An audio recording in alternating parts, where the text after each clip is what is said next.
Obrigado mais uma vez pela oportunidade de falar um pouco mais sobre esses autores. São fundamentais para nós, defensores da liberdade, e aqui, salvo engano, esse é o nosso terceiro e último encontro nesse processo básico de formação do pensamento de Hayek.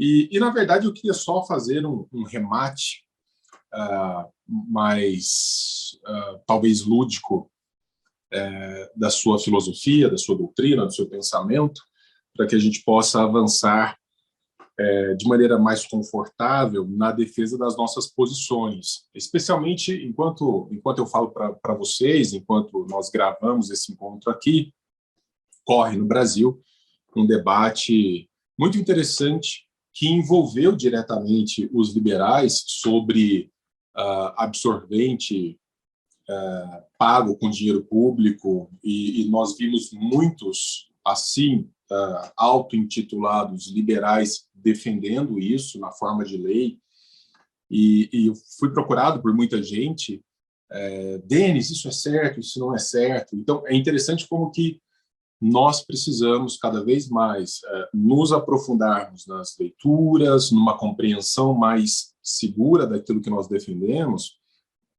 E eu também, naturalmente, estou nesse processo, eu não sou nenhuma figura oracular que tem todas as respostas, mas para que a gente possa balizar um pouco as nossas posições e para que a gente não caia em alguns erros crassos, que insistem na ideia de uma intervenção positiva na vida das pessoas. E eu até estava agora gravando um story sobre isso, e eu insisto muito nesse ponto, e que talvez ele esteja na base, quando não no topo, do pensamento liberal como um todo, e aí, independentemente de ser libertário, liberal, stricto sensu, ou mesmo conservador, bem entendido, eu acho que essa tese vale para todos.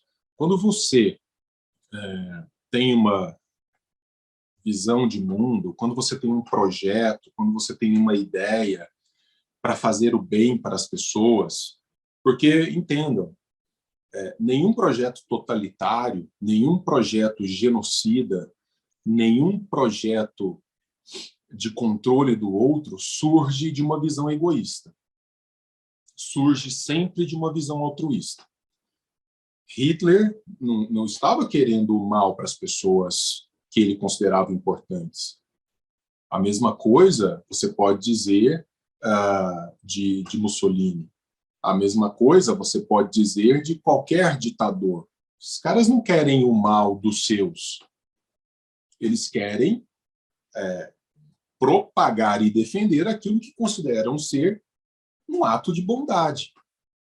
Nenhum grande ditador se tornou ditador por uma visão egoísta de mundo.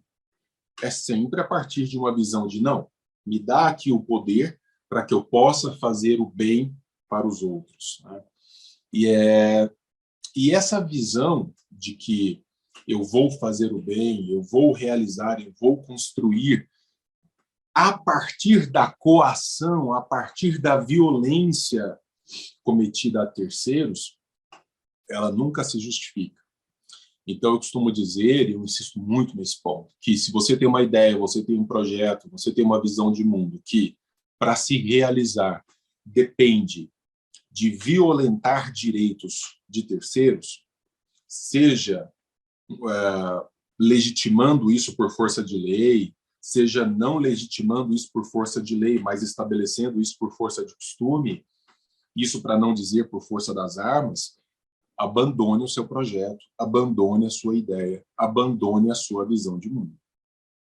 Se você não consegue convencer o outro de que você tem um bom plano, você tem uma boa ideia, e de que é interessante para essa pessoa vir voluntariamente participar da sua causa, voluntariamente ceder parte daquilo que produz para essa causa, para esse projeto de benfeitoria, abandone o seu projeto.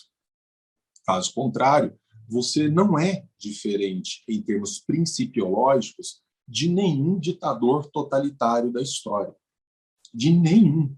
Então, essa ideia de que faz sentido trocar aquilo com o que não concordo por uma determinação, vamos dizer, por força de lei, para aquilo com que eu concordo, isso não faz de você um sujeito melhor e, menos ainda, isso não faz de você um defensor das liberdades.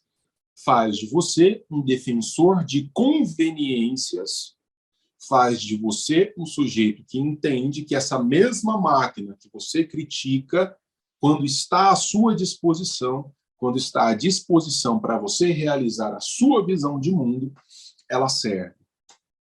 Mas qual é a diferença desse para o socialista, para o comunista, para o nazista, para o fascista? Nenhuma diferença. Nenhuma diferença. Aliás, tem um artigo maravilhoso, que até quem estiver assistindo aí pela Fundação Novo, eu vou pedir para deixar aí como anexo para vocês, que trata exatamente disso, que é o grande mal que nós enfrentamos hoje ainda chama-se fascismo. Ainda é fascismo na medida em que o fascismo, na sua origem, parte do pressuposto de que nós somos pequenos feixes, pequenas varetas que, unidas, formam um todo e que, portanto, importa mais o todo do que as pequenas varetas que somos nós. Então, numa visão gráfica do que é o fascismo, né, cada indivíduo, deixa eu pegar aqui do lado, cada indivíduo é uma caneta dessa daqui, né? Então, o que importa é esse todo, o que importa é esse grupo. Isso aqui é bem menos importante do que isso aqui. A justificativa é quantitativa. Então, se eu tenho que matar alguns para permanecer essa união, aqui teria que ser um pouco maior, não tem problema. Outro dia eu comentava, não sei se eu comentei aqui com vocês, tem um historiador que é bastante insensado aqui no Brasil, não poderia ser diferente, chamado Eric Hobsbawm, famoso, autor de obras que são best-sellers, né? E esse Eric Hobsbawm é uma desgraça completa, é um comunista, e, entre outras coisas, tem uma entrevista dele, que está aí fácil no YouTube, um entrevistador pergunta a ele, fala assim, olha, se fosse para a realização idílica daquele mundo desenhado pelo comunismo, faria sentido matar os milhões de pessoas que nós precisaríamos matar para realizar essa visão? Ele diz, mas sem titubear, sim, faria sentido matar esses milhões. Essa é a visão do coletivista, essa é a visão do intervencionista, essa é a visão do fascista. O outro nunca é um fim em si, ele é sempre um meio, ele é só um meio. Ele é só um meio que pode ser, vamos dizer, posto para fora da estrutura se ele começa a se dissociar desse todo, buscando algum grau de autonomia individual. Nós abrimos mão dele, nós o cancelamos, né, para usar um termo muito comum, nós o cancelamos.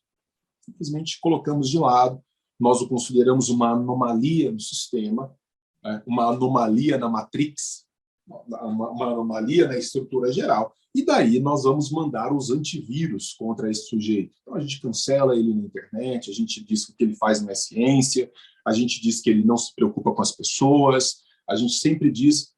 Então, essa questão do absorvente bateu uma discussão muito interessante, porque aí você vê o quanto ainda nós liberais temos que caminhar no sentido de estabelecermos os nossos princípios inegociáveis. Menstruação, tanto quanto eu sei, eu brinquei outro dia no grupo que eu não tenho lugar de fluxo, né? Eu não tenho lugar de fala, eu não menstruo, mas tanto quanto eu sei, basta ter racionalidade para falar sobre as coisas, eu considero uma imbecilidade absurda essa questão de lugar de fala, mas insisto, tanto quanto eu sei, não é nenhuma doença.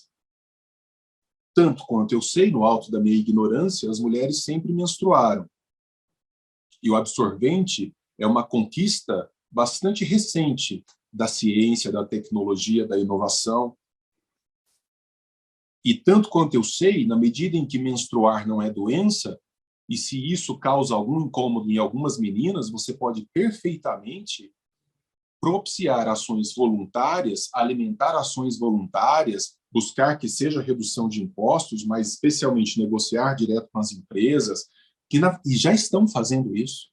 Se vocês olharem, já existem aí empresas privadas que produzem absorventes que estão fazendo isso, promovendo doações, promovendo parcerias com outros membros de iniciativa privada para atender a esse público específico, a essa demanda específica. Você pode fazer isso voluntariamente. Então, não porque, bom, já que nós usamos dinheiro público para outras coisas, então vamos usar para isso também. Quando você começa a negociar com o sistema para realizar aquilo que, em tese, você considera algo positivo, você não age diferentemente de nenhum planejador fascista. Ainda que você tente justificar essa visão por estar bem intencionado. O fato é que nenhum planejador fascista vai se entender mal intencionado. Essa é a grande questão. Nós entramos num universo de subjetividade, de boas intenções, que não se justifica. Ah, tudo bem, mas eu estou preocupado com os meus eleitores. Bom, então se você está preocupado com os seus eleitores, é importante que você os esclareça, mais do que ceda aos seus apelos.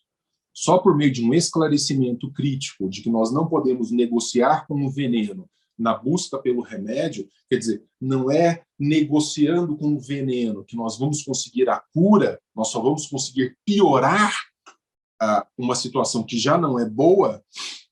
Então é só por meio desse esclarecimento que nós vamos conseguir avançar. Então, quando me disseram diversos grupos de WhatsApp que envolvem o nosso partido, né, o Novo, as mulheres, alguns homens do Novo estavam defendendo isso, o que eu quero dizer é um erro conceitual, é um erro principiológico, e isso atrasa o nosso posicionamento diante das pautas importantes, né?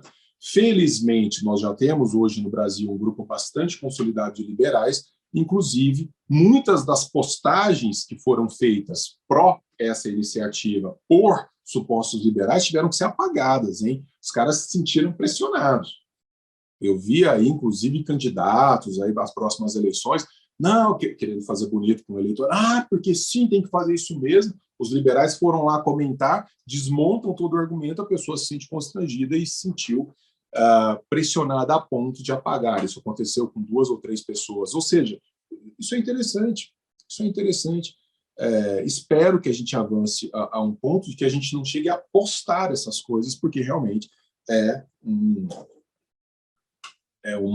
um desfavor que se faz ao movimento. Não se deve aceitar subsídio indireto a nenhuma empresa. O que nós estamos discutindo é subsídio indireto a determinadas empresas para supostamente fazer o bem. O caminho nunca foi esse. Nós conhecemos os campeões nacionais, nós conhecemos a história de pessoas aí que trabalharam com subsídio governamental, com subsídio estatal direto, indireto nas suas empresas, e nós sabemos muito bem onde é que isso vai dar. Um empresário, ele nunca pode estar feliz com políticas governamentais. Ele tem que estar sempre puto com políticas governamentais. Porque um empresário que se preze, ele não quer governo no seu negócio. Ele não quer Estado no seu negócio. Ele quer liberdade para realizar aquilo que ele quer realizar. Quando você vê um empresário sorrindo para um determinado político, um determinado governante, uma determinada força política, já desconfie. Desconfie, porque isso tem cheiro de subsídio, isso tem cheiro de apoio indevido, isso tem cheiro de patrocínio com dinheiro público. É um ponto bem claro que vocês podem observar. Aliás, o Milton Friedman tem uma palestra, salvo engano, ousado que era, na Casa Branca, para empresários. Salvo um golpe aqui de memória, do Milton Friedman na Casa Branca, falando a empresários, dizendo exatamente isso. Olha, vocês aqui, os empresários, são em grande medida culpados pelos males que vocês enfrentam, porque quando esse Estado interventor vem para trabalhar, para subsidiar as vossas empresas, para patrociná-los de alguma forma, vocês são os primeiros a aceitar. Vocês que reclamam das intervenções estatais, mas quando vem uma intervenção para subsidiar forçadamente a sua empresa, você não reclama. Então, vocês são também culpados. E eu não quero amanhã ser culpado de ter uma visão, vamos dizer, hipócrita com relação às estruturas estatais. Estava conversando, e eu encerro esse meu comentário inicial aqui. Ontem eu fiz uma live palestra com um colega, e ele estava dizendo assim, Denis, olha como seria maravilhoso se nós pegássemos os seus livros, os livros de Mises, os livros de Hayek, os livros de Hoppe, e distribuíssemos nas escolas. Não tem como conversar aí em Brasília? Eu falo, o quê? Pois sou eu que critico a intervenção estatal que faz com que o professor da ponta sequer possa escolher o livro que ele vai trabalhar com o seu aluno, que é um livro decidido por um bando de burocratas engravatados em Brasília, que muitas vezes nada sabem de educação. Pois se eu critico isso, eu vou simplesmente trocar os livros que eles escolhem por outros livros também de leitura obrigatória. Não quero que isso aconteça. Eu quero que o sujeito lá da ponta tenha a liberdade para escolher ou não os meus livros, os livros de Mises, os livros de Hayek, os livros de Hoppe.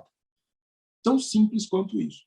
Então, imaginar que o Estado esteja a nosso favor quando nós nos valemos dele para impor determinadas visões, não é, em linha de princípio, em nada diferente de uma visão totalitária que nós combatemos tanto quando se tratam dos adversários. Então, veja, e nesse sentido, caminhando um pouco para o Hayek, é a crítica que ele faz. Primeira coisa que ele vai considerar como associado... Quando o Hayek fala de pensamento socialista, ele não fala só do socialismo entendido em sentido clássico. Tá? Isso é importante. O Hayek fala de socialismo em sentido mais aberto. Ele fala de socialismo se referindo a estruturas planificadas. Então, não importa se mais planificadas, menos planificadas, se planificadas cientificamente, se não planificadas cientificamente, ele chama de socialismo, lato sensu, tudo aquilo que é ação política que envolve essa pretensão da centralização das decisões. E ele vai dizer que o causador do mal dessa estrutura socialista que muitas vezes se estabelece na prática é o racionalismo construtivista de René Descartes, esse filósofo do século XVII. Então, René se escreve Descartes, né? Mas a pronúncia é René Descartes. René Descartes seria, segundo Hayek, o fundador dessa espécie de racionalismo construtivista que está na raiz dos males coletivistas que nós enfrentamos.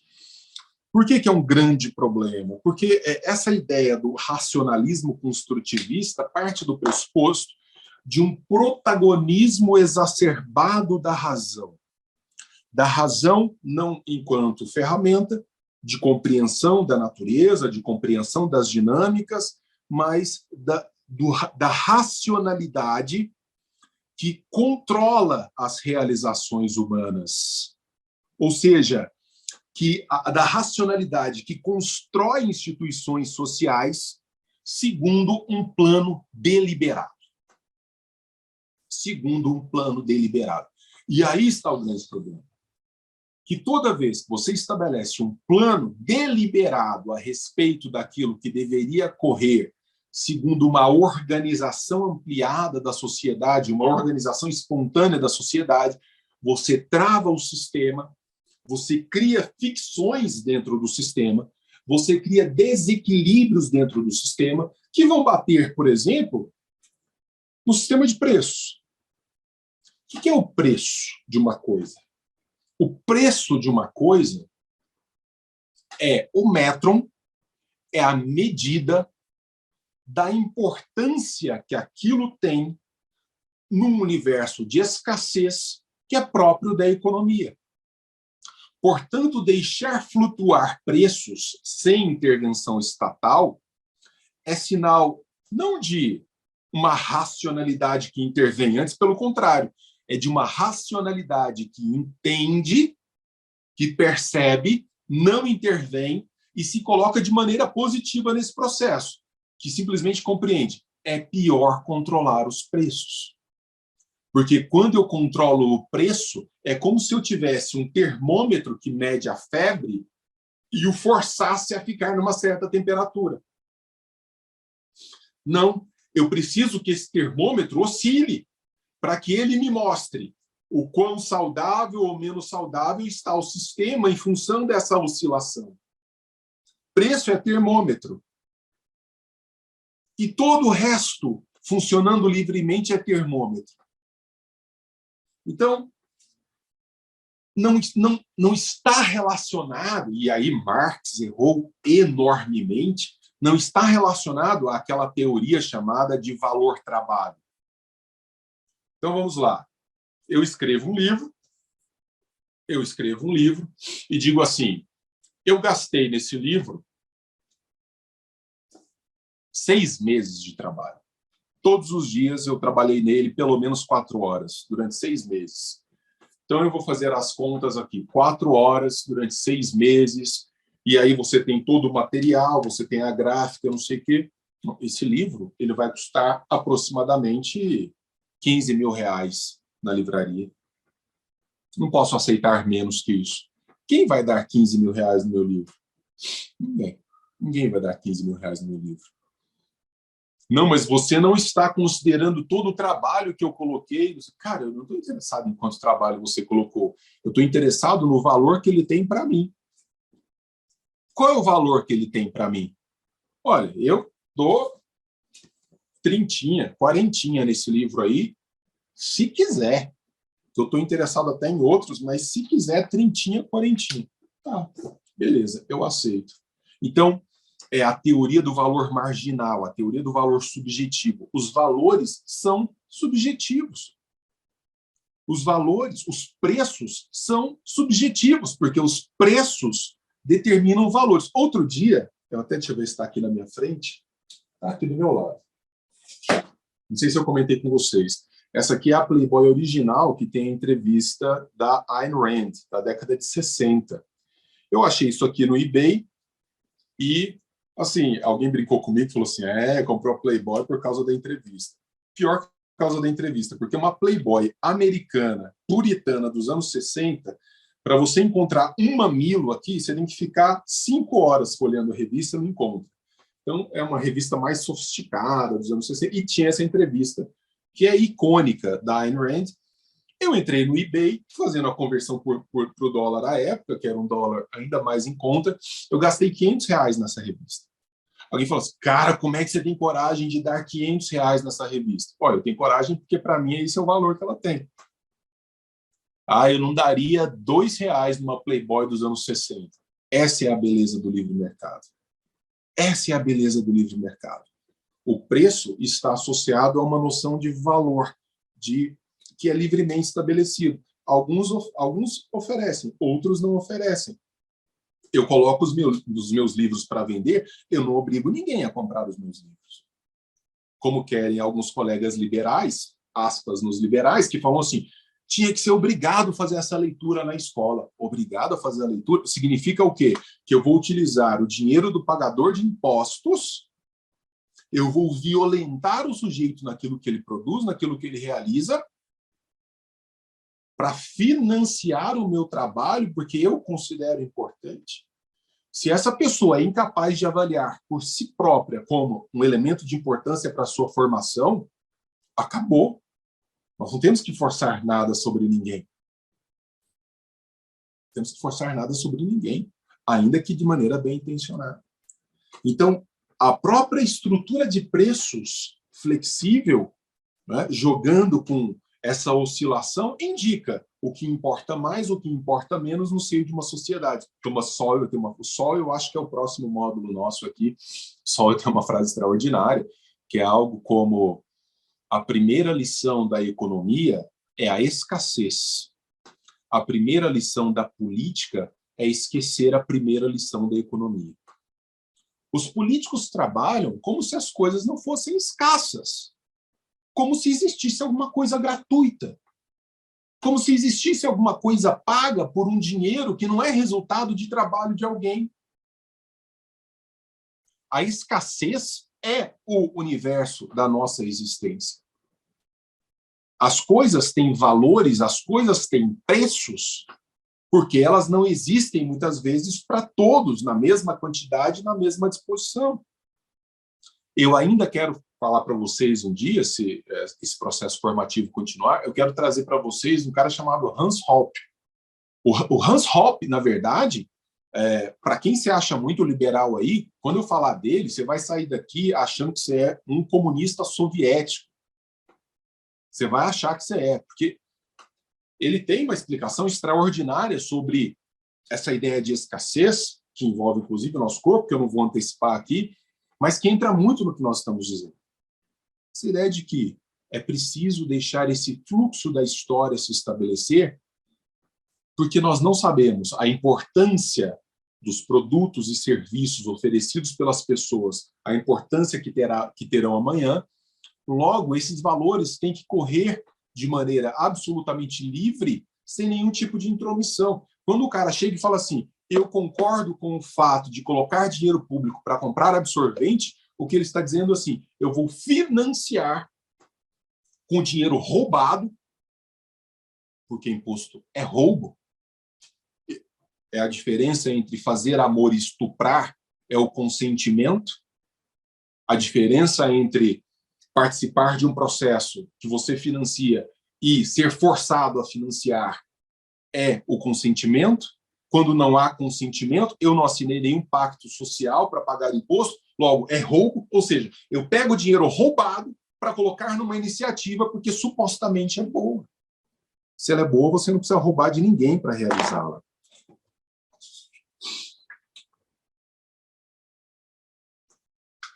Então, estamos falando aqui de destruir os fundamentos racionalistas, construtivistas, cartesianos, né, de René Descartes, os fundamentos cartesianos dessa racionalidade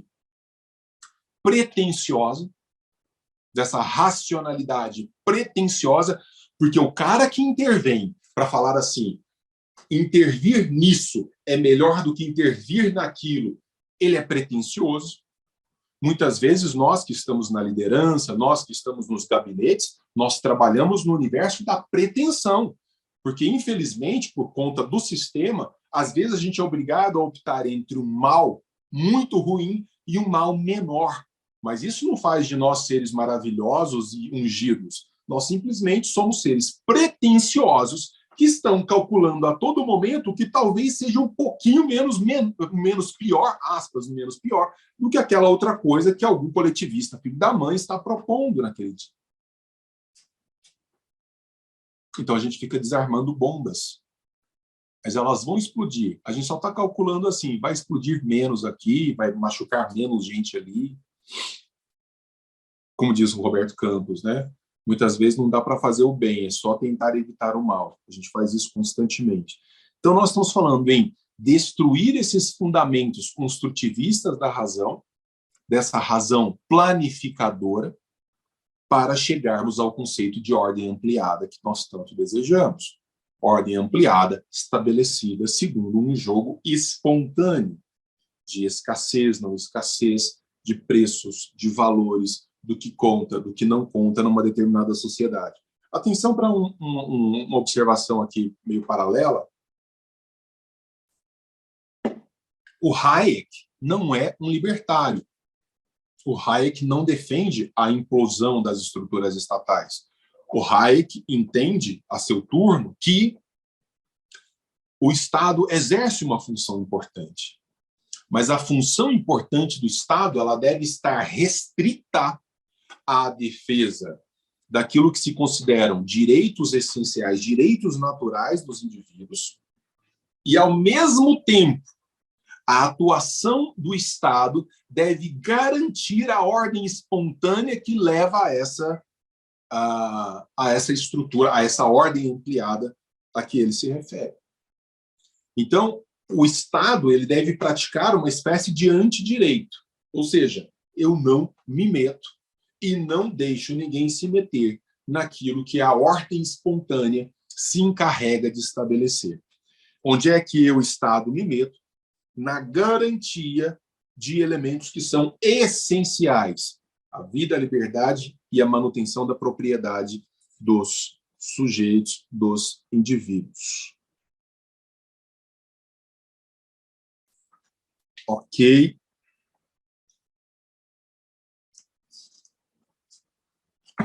Vocês vão observar que é importante, então, para uma mentalidade planificadora, para os planificadores de direita e de esquerda, porque planificadores há em qualquer ala política,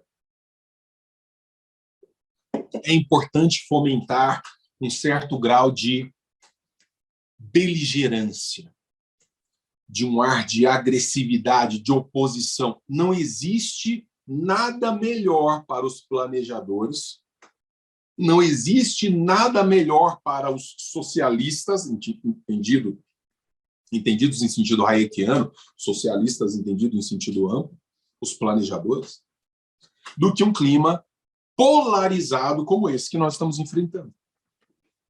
Porque é exatamente da polarização, é exatamente da ideia de que nós temos um inimigo muito imponente, é que surgem as justificativas, segundo Hayek, para o planejamento, para a presença dos planificadores, dos planejadores. É muito simples. Bolsonaro precisa tanto do Lula quanto o Lula precisa do Bolsonaro. Isso é muito evidente. Você não viu o Lula na rua uma vez pedindo impeachment de Bolsonaro, e nem vai ver. Ele é razoavelmente inteligente a ponto de falar: eu é que não vou para a rua para tentar derrubar o cara cuja existência justifica a minha. E Bolsonaro a mesma coisa. O Bolsonaro foi eleito por conta dos seus extraordinários planos para o Brasil. Bolsonaro foi eleito por conta de uma oposição burra que deu a ele as armas necessárias para ele se colocar como uma figura messiânica, planejadora. Eu ouvi essa expressão sobre ele, é um limpa-trilhos. Bolsonaro é um limpa-trilhos, é o tiozão do WhatsApp, aquele do churrasco de domingo, só fala besteira, mas ele é um cara importante porque ele vai limpar trilhos. E os caras que supostamente são os sujadores de trilhos fizeram questão de dar a ele todas as armas necessárias para ele se eleger. Então, a ideia de planejar, a ideia de intervir, funciona melhor quando você tem um grande adversário, quando você tem um grande inimigo. Isso acontece na política, isso acontece na economia, isso acontece na filosofia, isso acontece na religião. Nenhuma grande religião prosperou sem ter uma outra religião adversária ou sem ter um alvo específico adversário que justifique intervenções na vida do sujeito do ponto de vista religioso. Nenhuma. Não existe uma religião que fala assim: não, a gente está preocupado com os outros, não, a gente está preocupado aqui com a gente mesmo. Quem quiser vem, quem não quiser não vem. Não, você tem que colocar, ó o mal que está ali, ó, insidioso. É contra ele que nós estamos nos batendo. Então, deixa aqui comigo que eu vou resolver o seu problema. Os planejadores, portanto, trabalham no universo da utopia. Né? Eles fazem planos promissores, utópicos, e especialmente pessoas intelectualmente despreparadas adoram uma utopia. O grande problema da utopia é que ela não tem compromisso com a realidade. A utopia não tem compromisso com a realidade, a utopia só tem compromisso consigo mesma. Então, quando você tem uma determinada utopia que não entrega resultados, basta dizer que aquilo não está sendo feito da maneira ajustada para que aquela utopia se concretize? Culpe a realidade. Culpe a realidade. Isso fazem os socialistas muito bem. O socialismo nunca foi aplicado como deveria. O socialismo já foi aplicado e continua sendo de diversas formas, as mais diferentes. O socialismo foi tentado pelos alemães. Pelos alemães. Não é que foi tentado pelos brasileiros de algum lugar ali, descomprometidos, não. O alemão, quando pega para fazer, faz. E não dá certo. Não dá certo por um erro científico, de compreensão da realidade. Mas não é difícil admitir isso. Então eu falo assim, não, nunca foi aplicado da forma como deveria ter sido aplicado. Então, os planejadores nacionais, sempre idealistas bem intencionados, vão dizer, não foi da forma como nós vendemos a ideia. É que da forma como se vendeu, nunca vai se realizar. E mesmo que você consiga a proeza de atualizar a realidade de acordo com as suas pretensões, você vai necessitar de violência para impor aquilo, porque nenhum ser humano, por mais gado que seja, suporta viver num regime no qual ele tenha que abrir mão das suas liberdades para que determinada máquina funcione. Ou funciona com indivíduos livres, ou não funciona. Por isso, vai dizer o Hayek, os socialistas precisam, e aí eu incluo toda forma de coletivismo, de direita ou de esquerda, vão depender fortemente de uma máquina de propaganda. Por que o debate sobre as fake news é tão importante? Por que o debate sobre a liberdade de expressão é tão importante? Por que nós temos aí um governo que se diz liberal metendo MP para intervir em plataformas privadas para dizer lá dentro o que pode ou o que não pode ser dito lá dentro? É como se o governo dissesse o que pode ou o que não pode ser dito aqui dentro da minha casa em reuniões privadas. Porque vem quem quer e quem eu convido, de acordo com as regras da minha casa. Não, o governo quer intervir para dizer assim, não, lá dentro vocês vão ter que aceitar, lá dentro da casa do Denis, que lá seja dito tal. Por que isso é tão importante? Porque quem entende um pouquinho de política sabe a importância da mensagem para que os crédulos não só concordem com uma determinada utopia, mas que compartilhem dessa utopia e que se sintam reforçados nas suas posições utópicas. A confusão nacional é importante para o fortalecimento da posição dos crédulos. E uma propaganda bem intencionada é fundamental para o estabelecimento daquilo que o Hayek vai chamar de um homem forte, para que ele ganhe o poder. Daí o fascismo, nas suas mais diversas facetas, ele depende do homem forte. Ele depende dessa figura que não erra. Vocês já viram lulista falando de Lula? Vocês já viram bolsonarista falando de Bolsonaro? Esses caras não erram. Aquilo que parece um erro aos olhos de qualquer pessoa de bom senso nunca é um erro, é estratégia. Não. É isso. Isso aí é porque ele está vendo lá na frente. É inteligente demais. É um gênio. É um Péricles. Péricles que nem é o pagodeiro. Péricles, o grego. É um Péricles. Ele está vendo... É o xadrez, os 4D. O cara tá, não, porque ele fez isso aqui? Não, mas isso foi uma cagada, moço. Não foi. Você que não está entendendo, isso é burro. Não, é verdade. Tadinho de mim. Quem sou eu para entender a mente do Lula? Quem sou eu para entender a mente do Bolsonaro? É porque ele está vendo um negócio com a equipe dele e aí, pum, explode na parede. Não, aqui, cara, explodiu na parede. Não explodiu na parede. Você não está vendo que essa parede tem uma outra atrás. Então, gente de fé, né, que desesperadamente confia nos seus planejadores para se livrarem de uma situação de caos nacional ou de algum adversário muito complicado. Então, o primeiro passo, vai dizer Hayek, né, de todo ditador... agora foi bom, eu vou acompanhar isso, vai ser uma festa. O primeiro passo de todo pretenso ditador, seja ele eleito ou não, é inflamar uma maioria com uma causa comum contra alguém que sirva de bode expiatório. Então, você pega na Alemanha, o alvo negativo era o antissemitismo. Você precisa desse adversário. Então, vejam, assim, é muito interessante ver Hayek concretizado na nossa realidade. O último discurso que Bolsonaro fez na ONU.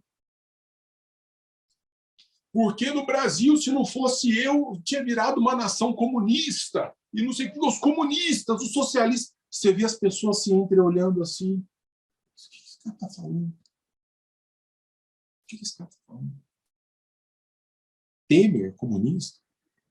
Não, existe sempre uma ameaça coletivista, existe sim uma ameaça socialista, mas você precisa incrementar isso. Não, porque se não fosse assim, a gente teria virado uma Venezuela. Se não fosse eu, a gente teria virado uma Venezuela. Esse personalismo, essa ideia de alguém que justifica o seu... Se não for do jeito que eu estou dizendo, não vai ter eleição. Se não tiver voto impresso, não vai ter eleição. Como assim? A boneca endoideceu? Assim, se não for do meu jeito, não vai ter eleição. O alvo negativo consolida a unidade ideológica. Então, é suicídio, num quadro como esse, você se opor ao plano do líder. Você não pode se opor ao plano do líder. O líder, ele tem uma voz messiânica. Então, ele impõe obediência. Quando o Estado planejado por ele é o Estado salvador, isso impõe obediência tácita ou manifesta. E as liberdades, assim, vão indo embora. Vão indo embora. Mas veja que coisa extraordinária. Alguém que diz assim, pela liberdade eu vou intervir na iniciativa privada. Pela liberdade eu vou agir contra a liberdade. Pela liberdade, eu vou agir contra a liberdade. Aliás, eu me lembrei que agora existia, ou existe até hoje, um partido na Áustria que chama-se exatamente Partido da Liberdade, e era um partido de tendências, um partido de tendências neonazistas. Eu acho isso maravilhoso. A questão da linguagem é fundamental, né? Você pega um partido neonazista que chama-se Partido da Liberdade. Nós não temos o famigerado PSOL aqui no Brasil, Partido Socialismo e Liberdade. Socialismo e Liberdade. Partido Socialismo e Liberdade. É o partido Emagrecimento e Lasanha. O que significa isso? Enfia lasanha, você vai emagrecer. Enfie socialismo, garanta a sua liberdade. E aí você tem invariavelmente divisão de escala salarial, que não são mais livres, você vai ter que... Não tem as categorias. É um grau de incompreensão intelectual. Hoje eu vou tentar evitar os palavrões. É um grau de incompreensão intelectual. A primeira coisa, surge uma nova classe de trabalhadores, nós temos que montar um sindicato. Mas quão burro pode ser um grupo desse? Nós temos que regulamentar a profissão. Não, quão burro pode ser um grupo desse? Não, nós temos que ter um salário mínimo para nós. Não tem que ter salário mínimo para nada. Quem determina salário é mercado. Mas eu acho que eu devia ganhar mais. Muda de trabalho. Mas eu acho que eu deveria ganhar mais. Tem alguém mais disposto a pagar mais por você? Não, não tem ninguém. Então você não tinha que ganhar mais, ué. Na ditadura, nesse tipo de ditadura, não intencionalmente criada pelos planejadores, não há espaço para diferenças de opinião. E aí todo mundo vai replicar as mentiras, né? Então, essa ideia... E aí, com as redes sociais, isso se tornou, então, uma farra. Daí essa é a grande preocupação. Como é que a gente tenta limitar isso? O único jeito é com instrução. Mas num país, especialmente como o nosso, imagina se a Alemanha se dobrou ao regime nazista, à propaganda nazista, um povo instruído como aquele, como é que nós, que temos um dos piores sistemas educacionais do mundo, como é que a gente vai lidar com as famosas fake news? É um baita trabalho. Então, tudo passa a ser planejado, é tudo organizado, inclusive comprar absorvente, sei lá o quê. Então, a sua punição é planejada, você tem... isso é aquilo que o Hayek, num resumo, vai chamar de o caminho da servidão. O caminho da servidão é o caminho que, e eu termino com isso, é o caminho que surge no embate, na dissensão, na beligerância, que demanda a participação de grupos planejadores, grupos planejadores que trabalham com utopias que não vão se realizar. Essa confusão nacional vai se tornando mais agressiva a ponto de demandar uma figura forte para supostamente implantar essa visão utópica. Entra uma forte máquina de propaganda e, a partir daí, você já perdeu quase que completamente as suas liberdades individuais. Esse é o itinerário daquilo que Hayek, num texto clássico, vai chamar de o caminho da servidão. Nós não precisamos de uma guerra declarada do eixo contra os aliados, nós não precisamos de uma guerra declarada dos israelenses contra os palestinos, basta uma guerra ideológica declarada internamente, nós estamos vivendo isso, para, aspas, não justificar, mas explicar a ascensão de planejadores e figuras fortes, supostamente messiânicas, que pretendem fatiar a nossa liberdade, engolir a nossa liberdade fatia por fatia, numa visão que também é do Hayek, né? A nossa liberdade nós perdemos como salame, fatia por fatia, dificilmente de uma vez, que é o que tem acontecido e contra o que nós nos batemos. Obrigado pela atenção de vocês, fico à disposição, gente.